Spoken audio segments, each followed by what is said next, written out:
안녕하세요. 닥터 왕입니다. 이 항상성 노화를 어떻게 하면 우리 환자분들이라든지 우리 구독자분들에게 잘 실천할 수 있게 할까 항상 고민하고 있는데요.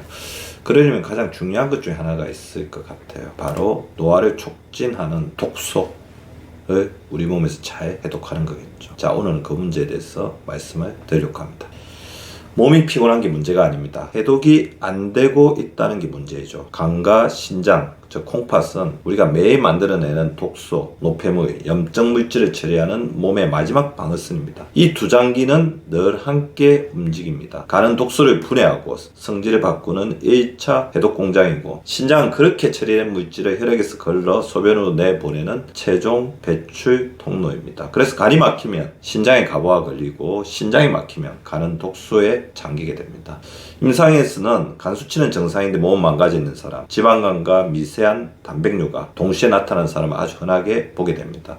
이것은 특별한 병이 아닙니다. 아주 흔합니다. 초가공식품, 인슐린 저항성, 약물, 환경독소, 수면 붕괴, 영양결핍, 장루수. 현대인의 일상 자체가 간과 신장의 해독 시스템을 뿌리부터 무너뜨리고 있습니다. 이제 간과 신장의 해독 시스템이 망가지고 있을 때 몸이 보내는 신호들을 보겠습니다. 그리고 그것을 우리가 미리 발견하고 대처를 해야 됩니다. 아침에 눈이 잘 붓고 오후가 되면 조금 가라앉는 경우가 있습니다. 이건 단순히 잠을 잘 못 자서 생기는 부종이 아니죠. 알부민을 유지하지 못하고 밤사이 나트륨과 수분을 제대로 배출하지 못했다는 신호입니다. 이 증상이 무서운 이유는 신장이 밤에 쉬지 못하고 있다는 뜻이기도 하기 때문입니다. 이미 여가 기능이 버거워지고 있다는 아주 초기의 구조적 경고입니다. 이럴 때는 저녁 늦은 시간 염분과 가공식품을 끊고 단백질 섭취를 아침과 점심으로 앞당겨야 합니다. 수면 전에는 과도한 수분 섭취를 줄이고 마그네슘으로 야간 배출 리듬을 회복시키는 것이 중요합니다. 먹는 양이 비슷한데도 체중이 갑자기 늘었다고 느끼는 경우도 있습니다. 이 체중은 지방이 아니라 부종과 염증, 인슐린 저항성에 의한 수분 정체의 가능성이 높습니다. 간 해독이 막히면 지방 염소 자체가 느려집니다. 이게 위험한 이유는 2단계부터는 체중 감량을 해도 잘 빠지지 않고 몸이 점점 독소를 저장하는 방향으로 바뀌기 때문입니다. 이럴 때는 탄수화물의 양보다 혈당 변동폭을 먼저 줄여야 합니다. 공복 보행이나 식후 10분 걷기만으로도 간의 지방 처리 능력은 빠르게 회복됩니다. 소변의 거품이 오래 남거나 색이 짙어지는 변화도 중요합니다. 이건 미세단백뇨의 초기 형태일 수도 있고 신장이 더 이상 완벽하게 걸러내지 못하고 있다는 신호입니다. 이 신호를 놓치면 아무 증상 없이 만성 콩팥병 단계로 넘어갈 수 있습니다. 그래서 조용히 무섭습니다. 단백질을 무작정 줄이기보다는 제일 좋은 단백질과 충분한 수분으로 여가 부담을 분산시켜야 합니다. 진통제나 불필요한 보충제는 중단하고 소변 상태를 다시 확인하는 것이 필요합니다. 피부가 가렵고 트러블이 반복되며 안색이 탁해지는 경우도 많습니다. 간에서 처리되지 못한 독소가 피부 배출 경로로 우회하고 있다는 뜻입니다. 이 단계는 이미 해독 시스템이 포화 단계라는 의미이죠. 몸이 더 이상 안에서 감당하지 못해 바깥으로 밀어내고 있는 것입니다. 이럴 때는 피부보다 장부터 살려야 합니다. 식이섬유와 폴리페놀 섭취로 독소의 접수를 줄이고 알코올, 과당, 야식을 최소 2주만 끊어도 피부 반응이 달라집니다. 작은 충격에도 멍이 잘 들고 회복이 느린 경우가 있습니다. 이건 간에서 만들어야 할 응고인자와 단백 합성이 흔들리고 있다는 신호이죠. 이 증상이 위험한 이유는 간 기능 저하가 이미 혈액 시스템에 영향을 주기 시작했다는 뜻일 수도 있습니다. 단백 섭취를 감으로만 하지 말고 체중 기준으로 재설정해야 합니다. 녹색 채소 섭취와 식사 리듬 정상화로 담즙 흐름을 회복시키는 것이 중요합니다.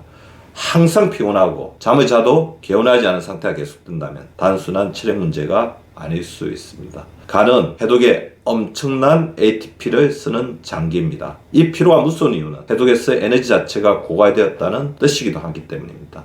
수면 시간을 무작정 늘리기보다는 수면 시작 시간을 고정하는 것이 우선입니다. 밤늦은 식사와 야식을 끊어야 간이 밤에 해독할 시간을 확보합니다. 입냄새가 심해지거나 금속 맛, 혀가 텁텁해지는 경우도 있습니다. 암모니아와 요소 대사가 막히며 독성 대사물질이 증가할 때 나타납니다. 이 증상은 간과 신장의 협업이 어긋나고 있다는 신호입니다. 방치하면 전신염증으로 이어질 수 있습니다. 단백질을 줄이기보다는 나눠 섭취해 간의 부담을 줄여야 합니다. 수분도 한 번에 몰아서 마시지 말고 하루 종일 나눠서 섭취해야 됩니다. 밤에 다리에 치가 잘 나고 다리가 불편한 경우도 많습니다. 마그네슘 손실과 신장 여가 스트레스가 겹친 상태입니다. 이 증상은 특히 야간에 심해지는데 이미 전해질 균형이 깨어졌다는 의미죠. 마그네슘은 저녁에 보충하고 칼륨은 음식으로 섭취하는 것이 좋습니다. 카페인과 알코올로 인한 전해질 손실을 반드시 차단해야 합니다. 기름진 음식이 싫어지고 조금만 먹어도 더부룩해지는 경우는 담즙 분비 저하로 인해 지방 소화가 실패하고 있다는 신호입니다. 이 상태가 지속되면 독소가 다시 흡수되며 간 부담은 더 커지게 됩니다. 식사량을 줄이기보다는 식사 간격을 먼저 정상화해야 됩니다. 튀김 대신 생선이나 올리브유처럼 담즙에 부담이 적은 지방을 선택하는 것이 좋습니다. 손톱이 갈라지고 흰줄이나 세로줄이 생기는 것도 중요한 신호입니다. 단백과 미네랄 대사가 말단 조직까지 도달하고 있지 못하다는 뜻입니다. 이건 만성 해독 부전이 꽤 진행되었다는 끝단 신호입니다. 단백질, 아연, 철분 상태를 함께 점검해야 합니다.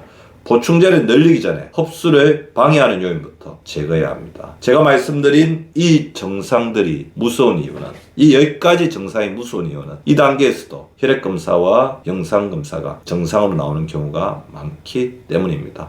하지만 해독의 힘은 이미 바닥나고 있습니다. 이 상태를 방치하면 지방간은 NASH, 비알코올성 지방 간염으로, 미세단백뇨는 만성 신장염으로, 전신염증은 혈관과 뇌, 심장 문제로 이어집니다. 몸은 절대 갑자기 망가지지 않습니다. 항상 신호를 먼저 보내죠. 오늘 이야기 드린 증상 중에 3가지 이상이 겹친다면 이미 해독 시스템은 비명을 지르고 있을 수 있습니다. 간과 신장을 살려주세요. 그것은 여러분의 선택입니다. 지금까지 닥터 박미수였습니다.